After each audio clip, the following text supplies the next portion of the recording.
Hai, assalamualaikum. Selamat berjumpa lagi dalam pembelajaran biologi.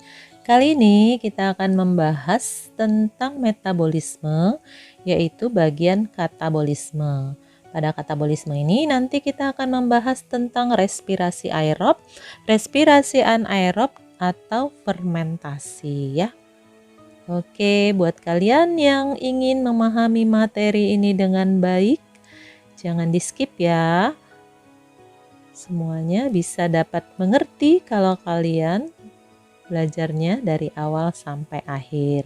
Perhatikan dengan baik dan simak dengan baik sehingga kalian nanti bisa menjawab soal-soal yang berkaitan dengan metabolisme atau katabolisme atau respirasi aerob maupun respirasi anaerob atau fermentasi. Oke, kita mulai saja ya. Jadi yang dimaksud dengan metabolisme itu adalah reaksi-reaksi kimia yang berlangsung dalam tubuh makhluk hidup ya. Jadi metabolisme sudah dijelaskan pengantar metabolisme pada video sebelumnya. Jadi bagi kalian yang belum menonton video tentang pengantar metabolisme yaitu enzim ya, kalian bisa membuka kembali video sebelumnya agar lebih lengkap dalam pembelajaran metabolisme ini. Oke, kita mulai saja tentang metabolisme. Metabolisme terdiri dari dua, yaitu yang pertama adalah katabolisme, yang kedua adalah anabolisme. Nah, apa itu katabolisme? Katabolisme bertujuan untuk pemecahan atau penguraian makromolekul menjadi mikromolekul. Ya, sementara kalau anabolisme itu adalah proses yang bertujuan untuk penyusunan atau mensintesis mikromolekul menjadi makromolekul. Nah, contoh dari katabolisme adalah respirasi ya. Nah, respirasi itu dapat dibagi atas dua kelompok yaitu respirasi aerob dan respirasi anaerob. Kalau respirasi aerob nanti adalah respirasi yang menggunakan oksigen, sementara respirasi anaerob dia tidak menggunakan oksigen.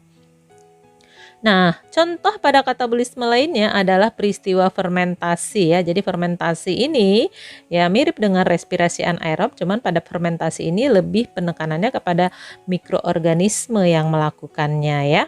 Oke, kita lihat untuk contoh daripada anabolisme. Nah, anabolisme itu contoh-contohnya adalah sintesis karbohidrat. Dalam proses sintesis karbohidrat dapat dilakukan dengan proses fotosintesis maupun dengan kemosintesis. Dan bisa juga contoh anabolisme kita contohkan dengan sintesis protein dan juga sintesis lipid. Oke, kita mulai dari katabolisme ya. Jadi katabolisme dalam hal ini kita awali dari respirasi aerob ya. Jadi respirasi aerob itu reaksinya C6H12O6 itu adalah glukosa nanti bereaksi dengan 6 oksigen ya.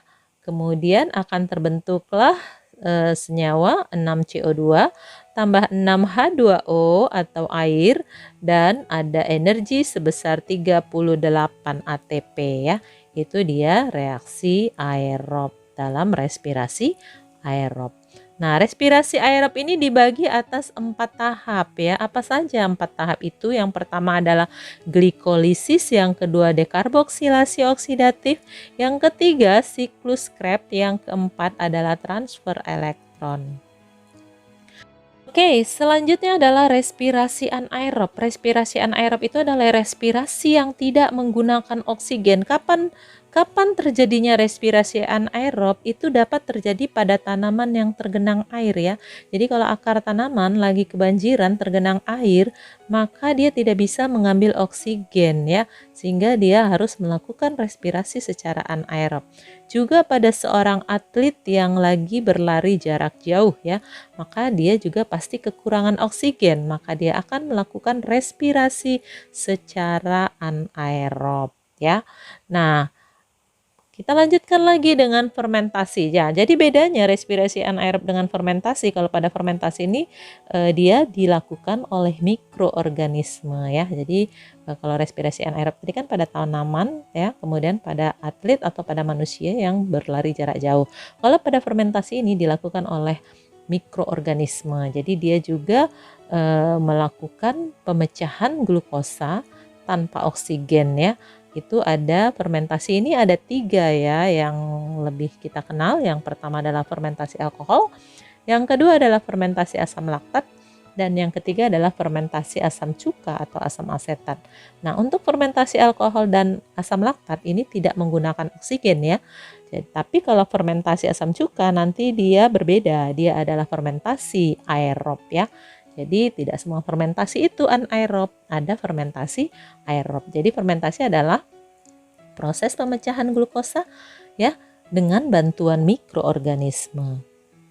Oke, kita lihat ya respirasi aerob. Yang pertama, respirasi aerob ini berlangsung di dalam mitokondria. Jadi perhatikan gambar mitokondria. Mitokondria adalah organel penghasil energi atau dikenal sebagai the powerhouse ya. Dia menghasilkan energi berupa ATP. Nah, reaktannya berupa glukosa yang reaksinya membutuhkan oksigen. Selalu dihasilkan energi berupa ATP, ada NADH dan FADH.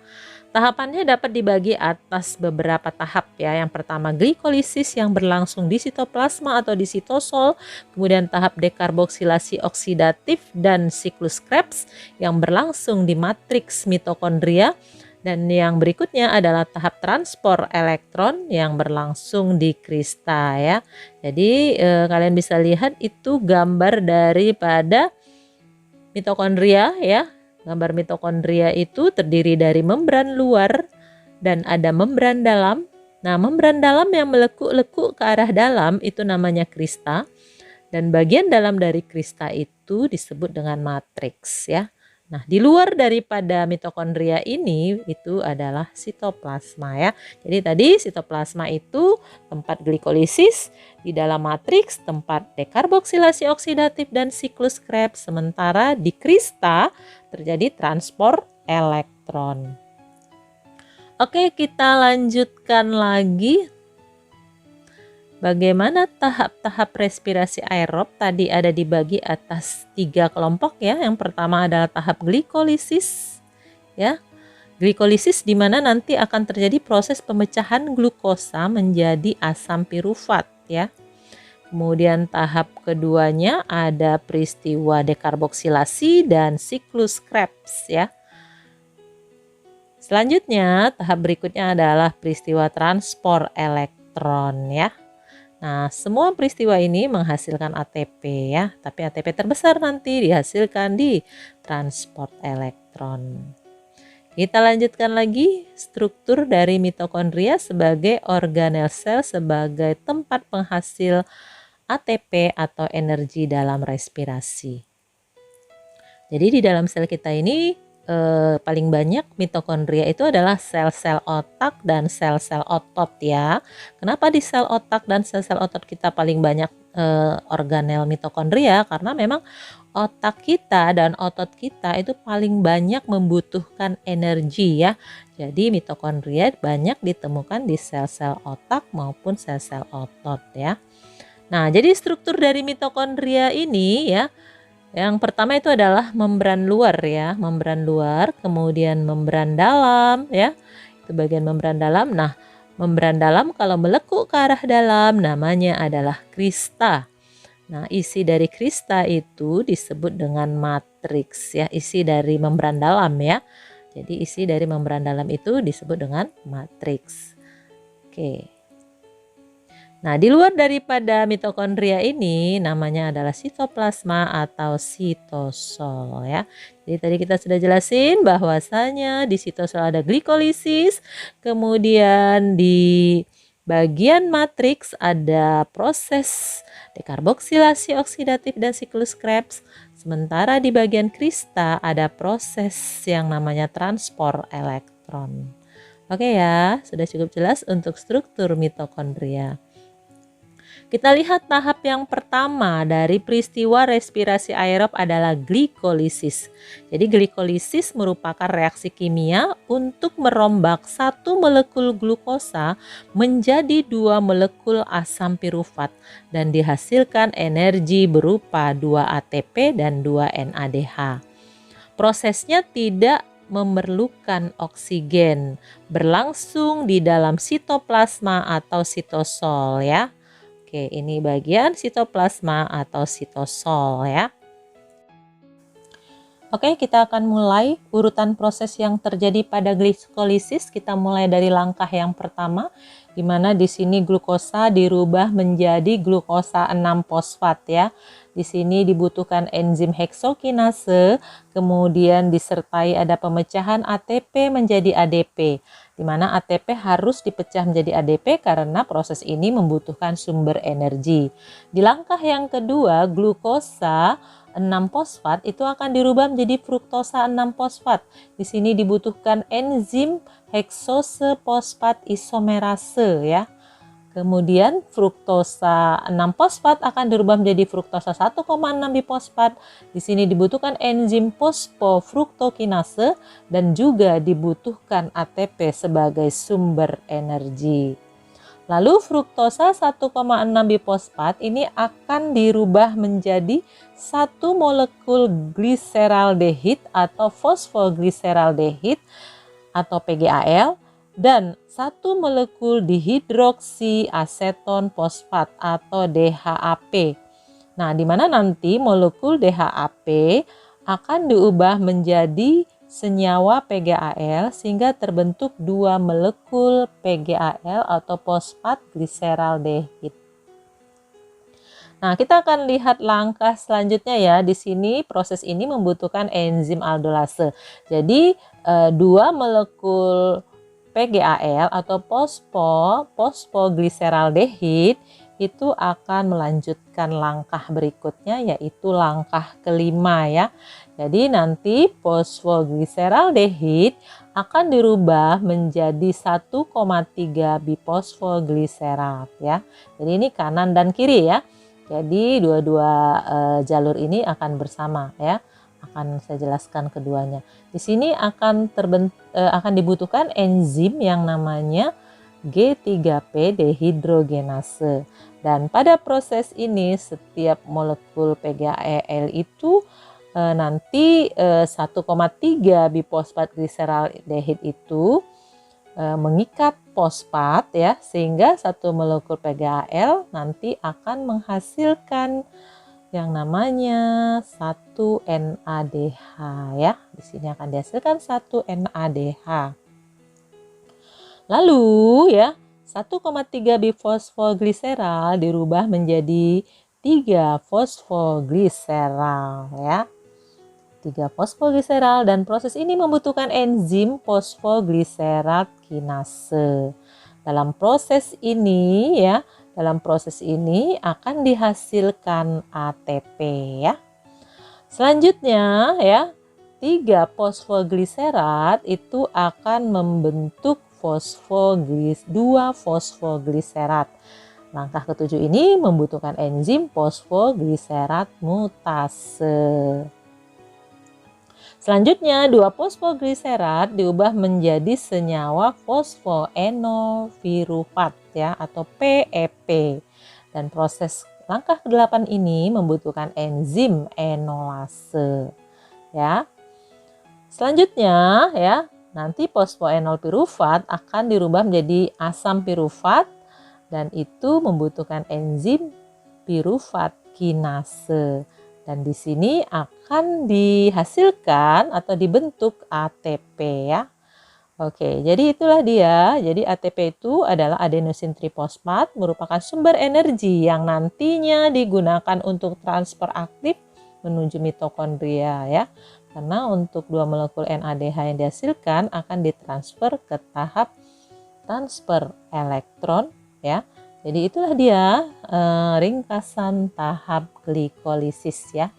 Oke, sampai di sini semoga bisa paham dan jelas langkah-langkah atau proses-proses yang terjadi pada tahap glikolisis. Oke, kita lanjut ya. Tahap yang kedua adalah tahap dekarboksilasi oksidatif dan siklus Krebs. Pada tahap ini ya, tahap dekarboksilasi oksidatif dan tahap siklus Krebs ini berlangsung di dalam matriks mitokondria ya. Nah, di mana tahap siklus Krebs disebut juga siklus asam sitrat atau siklus asam trikarboksilat. Pada tahap ini terbentuk senyawa-senyawa intermediate, merupakan tahap pembentukan CO2. Hasil dekarboksilasi oksidatif adalah 2NADH, 2CO2, dan 2-asetil-CoA. Nah, di sini pirufat ya, itu akan mengalami perubahan menjadi yang namanya NADH, CO2, dan asetil-CoA. Nah, selanjutnya memasuki siklus Krebs akan terjadi pembentukan yang namanya NADH, kemudian terbentuk FADH, terbentuk ATP, dan terbentuk CO2. Nah, itu secara ringkas untuk dekarboksilasi oksidatif dan siklus Krebs. Oke, kita akan lihat ya bagaimana proses dekarboksilasi oksidatif dan siklus Krebs ya. Nah, pada tahap dekarboksilasi oksidatif ya, di sini kita akan lihat ya, reaksi pertama diawali perubahan asam pirufat menjadi asetil koenzim A atau asetil CoA. Perubahan tersebut menghasilkan molekul CO2, kemudian NADH, yang artinya satu molekul asam pirufat akan menghasilkan satu molekul asetil CoA, CO2, dan NADH. Oleh karena itu, pada setiap glikolisis kan dihasilkan dua asam pirufat ya.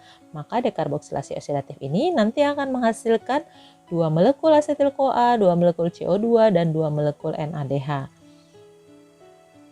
Oke ya, jadi di sini asam pirufat itu ya akan menjadi asetil CoA.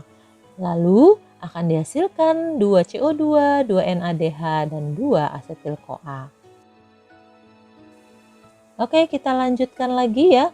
Setelah tahap dekarboksilasi oksidatif, maka akan dilanjutkan dengan tahap siklus asam sitrat ya. Jadi pertama kali nanti yang namanya oksaloasetat mengalami kondensasi dan dia berikatan dengan asetil CoA, dia akan membentuk asam sitrat, sehingga memang siklus ini disebut siklus asam sitrat karena memang pertama kali terbentuk asam sitrat. Lalu asam sitrat itu akan dirubah menjadi cis-akotinat ya, dan selanjutnya akan dirubah menjadi isositrat ya. Dalam proses ini dibutuhkan air. Kemudian isositrat akan dirubah menjadi oksalosuksinat ya. Dalam proses ini akan dibentuklah yang namanya NADHH+. Dan oksalosuksinat akan menjadi nanti yang namanya alfa ketoglutarat, dan dalam proses ini akan dilepaskan CO2 ya. Selanjutnya, alfa ketoglutarat akan berubah menjadi suksinil CoA. Dalam proses ini akan dibentuk NADHH+ dan CO2. Lalu, suksinil CoA dirubah menjadi suksinat. Dalam proses ini akan dibentuk GTP atau ATP ya, guanosin trifosfat. Lalu, suksinat selanjutnya dirubah menjadi fumarat. Dalam proses ini akan dihasilkan FADH2. Lalu ya, fumarat itu akan dirubah menjadi malat ya. Dalam proses ini membutuhkan air ya. Kemudian malat dirubah menjadi oksaloasetat kembali. Dalam proses ini akan dibentuk NADHH+ ya.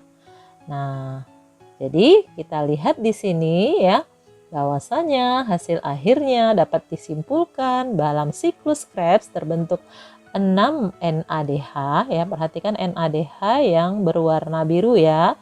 Berwarna biru itu ada 3 ya. Jadi tadi kan di sini 1 asetil CoA. Jadi karena tadi dihasilkan 2 asam pirufat dan 2 asetil CoA, maka dikalikan 2 ya. Jadi 3 dikali 2, maka NADH yang terbentuk nanti akan menjadi 6 karena siklus ini berjalan 2 kali.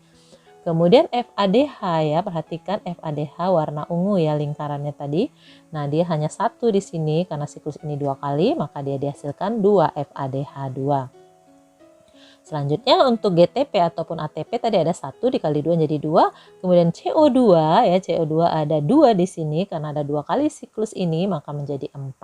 Maka hasilnya adalah 6 NADH, 2 FADH, 2 GTP atau ATP dan 4 CO2.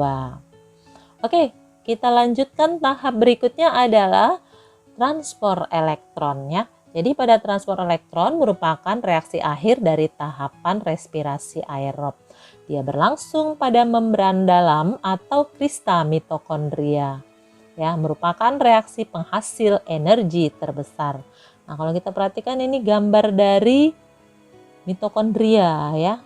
Mitokondria kalau kita ambil bagian kristanya ya, kristanya atau bagian membran dalam yang melekuk-lekuk ke arah dalam itu disebut krista. Nah, disinilah nanti terjadinya yang namanya transport elektron ya. Jadi di sini membran dalam atau krista tadi terjadinya transport elektron, di mana nanti bagian dari dalam dari krista ini namanya adalah matriks ya. Sementara yang di luar ini adalah ruang antar membran, karena ada membran luar, ada membran dalam. Nah, di antara itu namanya ruang antar membran ya. Nah, nanti di sini NADH akan dirubah ya. Jadi NADH ini akan dirubah nanti dengan beberapa tahap ya. Yang mana nanti dia akan mengalami transfer elektron ya. Transfer elektron berpindah dari kompleks enzim 1, kompleks enzim 2, kemudian kompleks enzim 3 dan kompleks enzim 4 ya.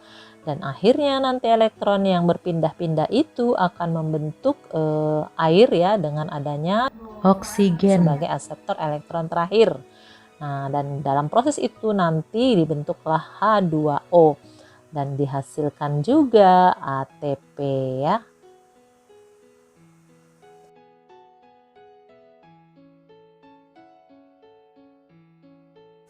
Oke, untuk tahap transfer elektron ya, kita akan bahas tahap secara singkat transfer elektron untuk NADH ya. Pertama-tama nanti di sini ada yang namanya membran, membran dalam ya, kemudian ada matriks, kemudian ada di sini ruang antar membran ya. Jadi yang namanya transfer elektron itu berlangsung pada membran dalam atau pada krista ya. Nah, molekul NADH ya, jadi di sini nanti yang terlibat dalam proses ini ya, yang terlibat dalam transfer elektron ini ya terjadi di membran dalam ini terdapat bagian-bagian penting yang berperan ya.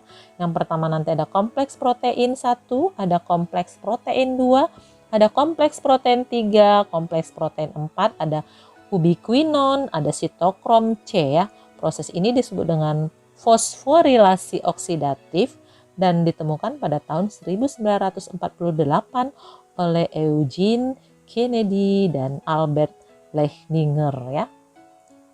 Nah, secara singkat dapat kita jelaskan proses daripada transfer elektron dimulai dari transfer elektron untuk NADH ya. Jadi ini NADH, molekul NADH akan melepaskan elektronnya ya, dan kemudian elektron itu ditangkap oleh kompleks protein pertama yang kemudian berpindah menuju ubiquinon. Selanjutnya saat elektron meninggalkan kompleks protein pertama itu menyebabkan sebuah ion H+ dikeluarkan dari matriks menuju ruang antar membran ya. Lalu dari ubiquinon elektron tadi ya akan menuju kompleks protein ketiga ya, dan kemudian menuju sitokrom C. Saat elektron meninggalkan kompleks protein yang ketiga, sebuah ion H+ juga akan dikeluarkan dari matriks menuju ruang antar membran. Dari sitokrom C elektron akan menuju kompleks sitokrom yang keempat ya, sitokrom keempat yang akan kemudian menuju penerima elektron terakhir yaitu oksigen ya. Nah, nanti saat elektron meninggalkan kompleks protein keempat ya, menyebabkan sebuah ion H+ juga dikeluarkan dari matriks menuju ruang antar membran ya.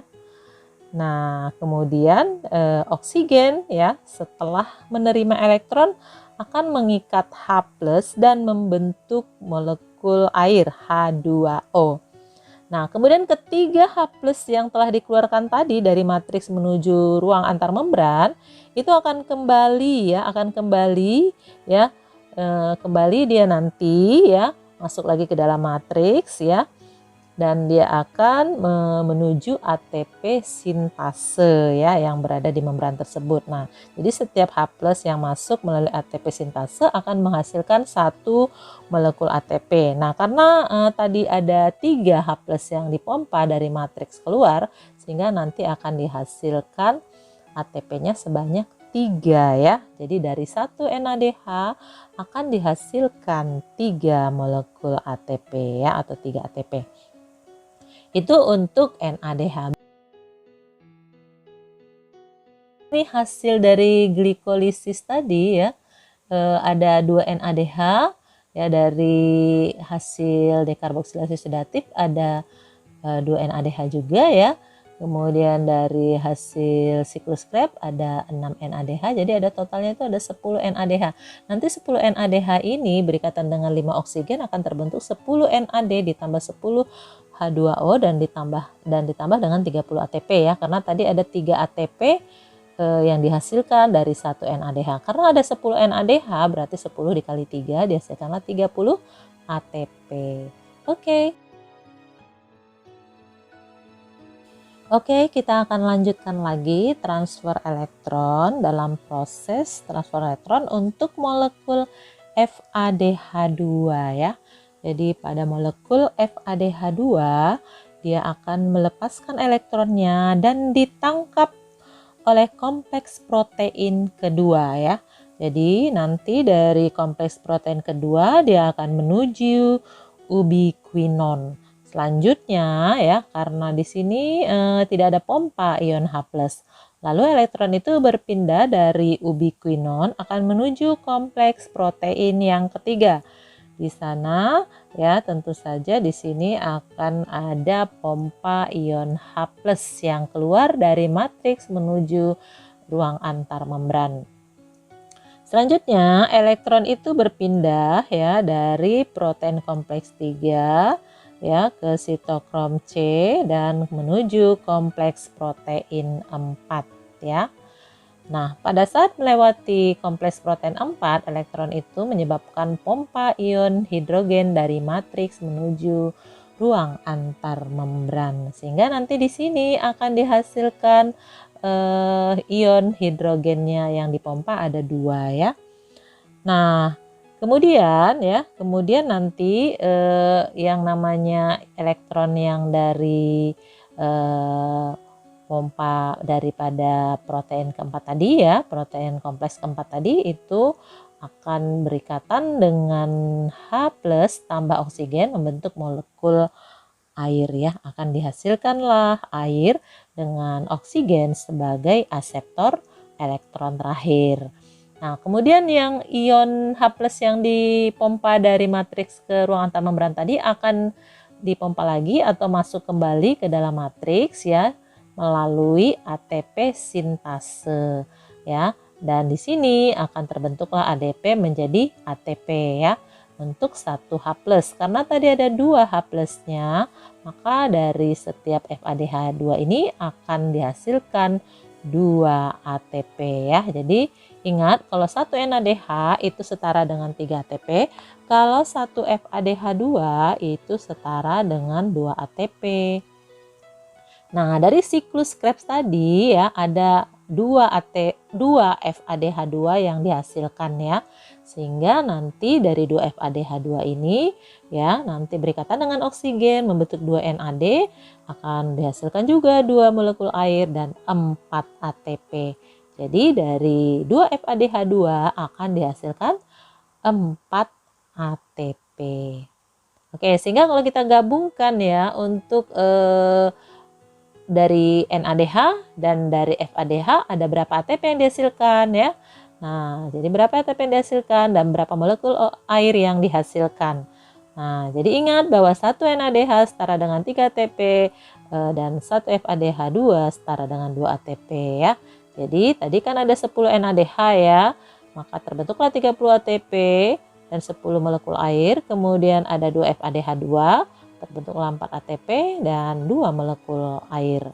Nanti akhirnya terbentuk 12 molekul air ditambah 34 ATP dari proses transfer elektron dari NADH dan FADH. Nah, di sini 12 molekul air itu nanti dipakai 6 dari pada saat siklus Krebs ya. Jadi nanti kan reaksi daripada respirasi aerob ini kan glukosa atau C6H12O6 tambah 6 oksigen akan dirubah menjadi 6 CO2 tambah 6 H2O tambah 38 ATP ya. Nah, jadi yang 12 ATP ini dikurangi 6, dipakai 6-nya dari siklus Krebs. Dan 38 ATP hasil akhirnya 2 dari glikolisis dan 2 dari siklus Krebs. Sehingga totalnya nanti ada 38 ATP ya. Tapi kalau dari transfer elektron ini ATP-nya terbesar ya, 34 ATP. Nah, jadi ini dia yang digunakan dalam air yang digunakan di dalam proses siklus Krebs ya, ada 6. Yang pertama, yang kedua, yang ketiga. Nah, karena siklus ini berlangsung 2 kali, karena yang terbentuk 2 asetil-CoA, maka nanti akan ada 6 molekul air yang akan digunakan. Sehingga tadi 12 molekul air dikurang 6 menjadi 6 molekul air ya. Oke, kesimpulan dari respirasi aerob adalah ada tahap-tahapnya di mana glikolisis berlangsung di dalam sitosol akan menghasilkan yang namanya akan terjadi proses glukosa menjadi 2 asam pirufat menjadi 2 ATP. Kemudian ada dekarboksilasi oksidatif yang berlangsung di matriks mitokondria dan ada yang namanya siklus Krebs di matriks mitokondria ya.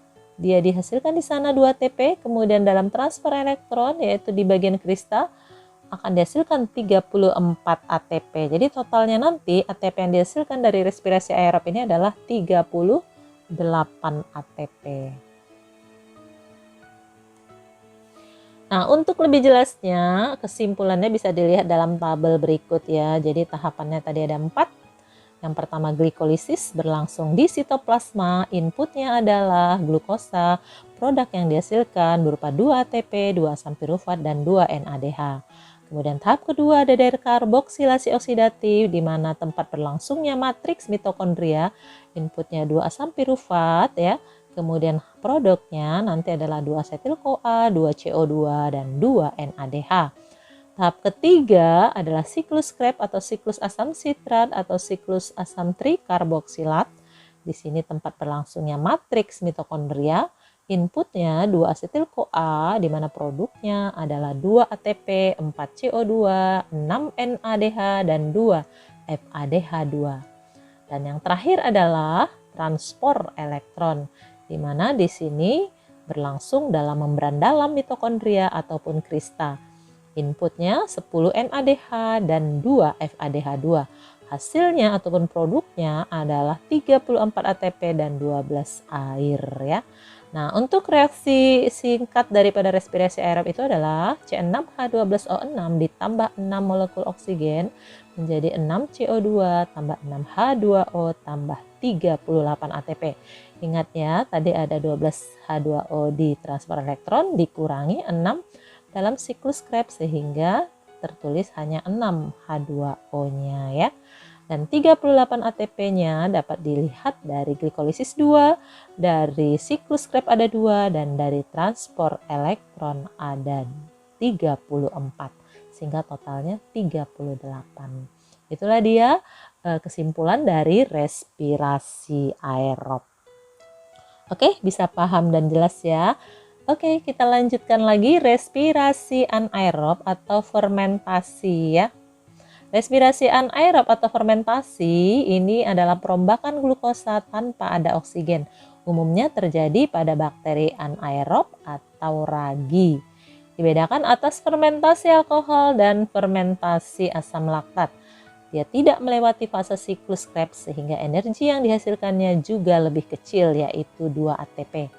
Nah, fermentasi alkohol itu reaksinya adalah C6H12O6, akan terbentuklah 2C2H5OH atau etanol dan terbentuk 2 karbon dioksida dan 2 ATP. Nah, tahapan dalam fermentasi alkohol yang dilakukan oleh jamur atau ragi Saccharomyces cerevisiae ya. Ini adalah pertama-tama tahap glikolisis ya. Jadi dalam fermentasi alkohol ini tahap glikolisis itu terjadi ya, sama dengan respirasi aerob, sama-sama mengalami tahap glikolisis, di mana glikolisis memecah glukosa C6H12O6 itu dirubah menjadi asam pirufat. Dalam proses itu memerlukan energi ya, memerlukan energi 2 dan menghasilkan energi 4 sehingga menghasilkan hasil akhir 2 ATP. Dan dalam proses itu juga akan terbentuklah 2 NADH ya. Selanjutnya 2 asam pirufat itu akan dirubah menjadi 2 asetaldehid. Dalam proses ini terbentuk 2 CO2. Selanjutnya 2 asetaldehid akan dirubah menjadi 2 etanol. Proses ini membutuhkan NADH ya sebagai elektron hidrogen ya yang akan masuk ke proses perubahan ini sehingga nanti hasil akhirnya adalah etanol ya. Jadi nanti akan dihasilkan apa saja dalam fermentasi alkohol? Dihasilkan 2 ATP, 2 CO2 dan 2 etanol ya. Seperti reaksi di atas. Oke ya, cukup jelas. Kita lihat lagi ya. Ini gambar daripada ragi ataupun Saccharomyces cerevisiae ya. Kita lihat fermentasi asam laktat. Fermentasi asam laktat itu reaksinya adalah C6H12O6. Dia akan membentuk 2 C3H6O3 atau asam laktat dan 2 ATP. Nah, tahapan reaksi fermentasi asam laktat ini dilakukan oleh bakteri Lactobacillus ya. Jadi tahapannya sama seperti alkohol ya, fermentasi alkohol. Diawali dari glikolisis ya, tahap glikolisis sama, di mana dalam glikolisis itu memecah glukosa menjadi 2 asam pirufat. Dalam proses itu dihasilkan 2 ATP dan 2 NADH.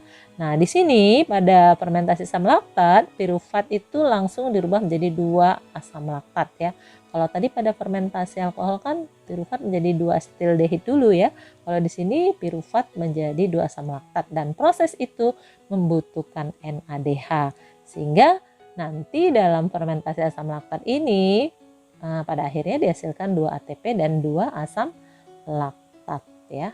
Oke, itulah dia fermentasi asam laktat tadi ya, sudah dijelaskan. Alkohol sebelumnya juga sudah cukup dijelaskan ya.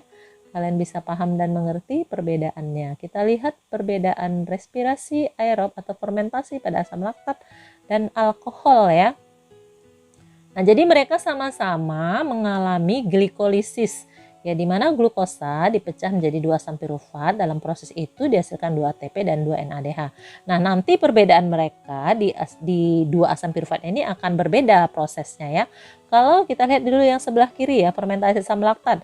Kalau pada fermentasi asam laktat, nanti 2 asam pirufatnya itu langsung dirubah menjadi 2 asam laktat ya. Proses perubahan itu membutuhkan 2 NADH ya. Terbentuklah 2 asam laktat ya.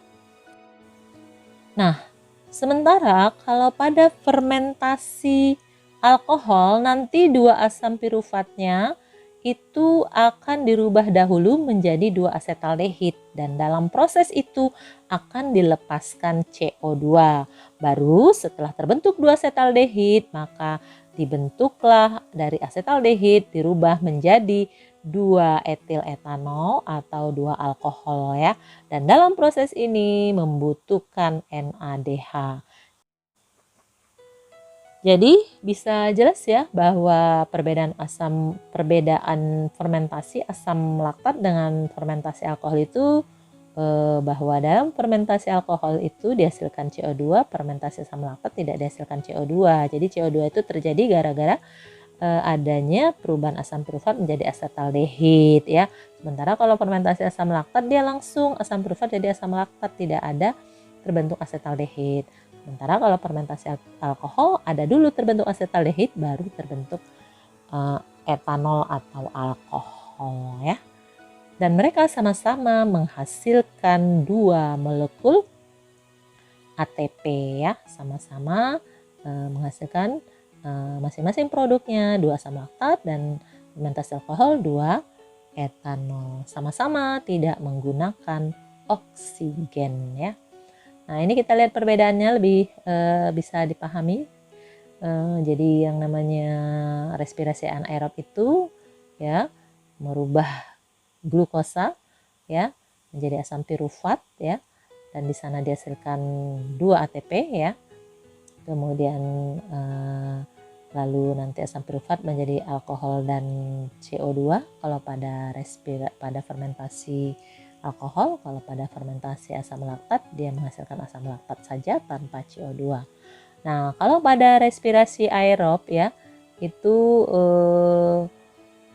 di dalam mitokondria berlangsungnya. Kalau pada anaerob tadi kan di dalam sitosol ya. Kalau pada respirasi aerob itu berlangsung di dalam mitokondria.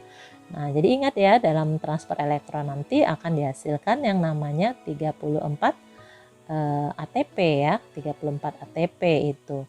Sementara kalau pada respirasi aerob hanya 2 ATP. Jadi sebenarnya respirasi anaerob itu merugikan. Kenapa dia merugikan? Karena dari satu glukosa dihasilkan cuma 2 ATP, hanya sedikit sekali energi yang dibentuk.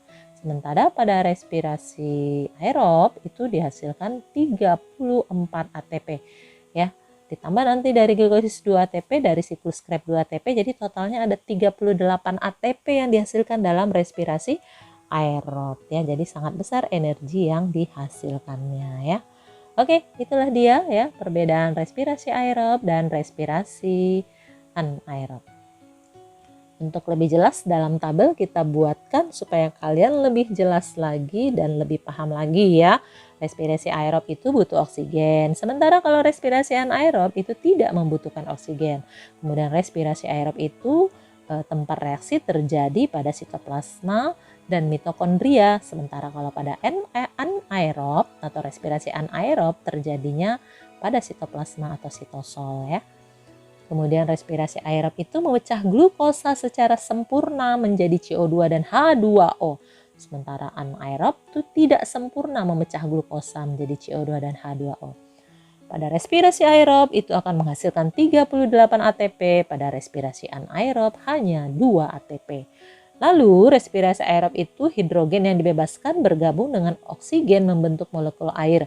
Sementara kalau pada respirasi anaerob hidrogen yang dibebaskan bergabung dengan produk antara seperti asam pirufat ataupun asetaldehid membentuk asam laktat dan etanol atau alkohol ya.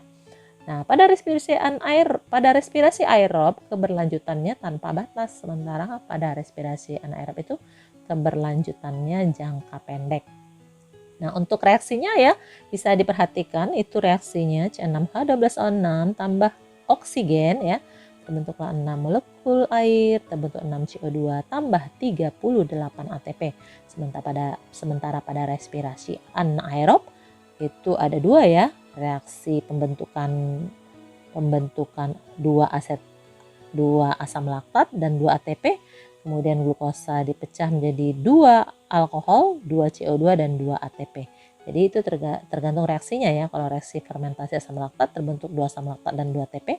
Kalau dia reaksi fermentasi alkohol terbentuk 2 alkohol atau 2 etanol tambah 2 CO2 tambah 2 ATP.